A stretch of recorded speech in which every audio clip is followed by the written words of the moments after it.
ये जवाब दीजिए, ये जो आतंकवादी हैं, ये नक्सलवादी हैं, उनके पास शस्त्र और बारूद कहां से आता है? वो तो विदेश की धरती से आता है और सीमाएं संपूर्ण रूप से आपके कब्जे में है। सीमा सुरक्षा बल आपके कब्जे में है। मैंने उनको दूसरा सवाल पूछा, हमने कहा आतंकवादियों के पास धन आता है, हवाले से आता है, पूरा मनी ट्रांजैक्शन का कारोबार भारत सरकार के कब्जे में है, आरबीआई के अंडर में है, बैंकों के माध्यम से होता है।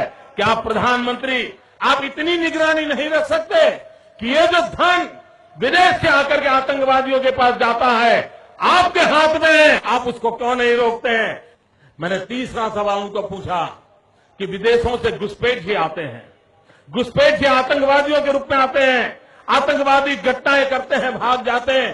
प्रधानमंत्री जी आप मुझे बताइए, सीमाएं आपके हाथ में है, कोस्टल सिक्योरिटी आपके हाथ में है, बीएसएफ सेना सब आपके हाथ में है, नेवी आपके हाथ में है, ये विदेश से घुसपैठ के कैसे घुस जाते हैं? मैंने चौथा सवाल पूछा, सारा कम्युनिकेशन भारत सरकार के अंडर में है।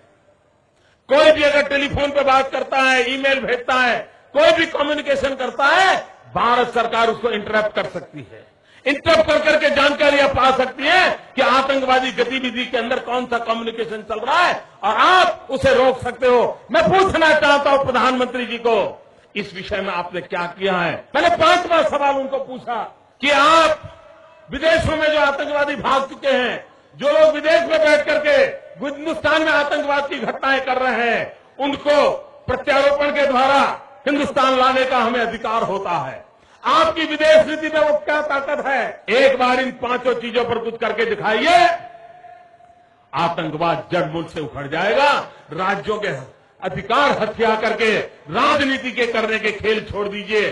भाइयों बहनों, दिल्ली की सल्तनत के पास मेरे इन सवालों के जवाब नहीं है। दिल्ली की सरकार में वो सीना नहीं है, 46 इंच का सीना लगता है दोस्तों, तब जाकर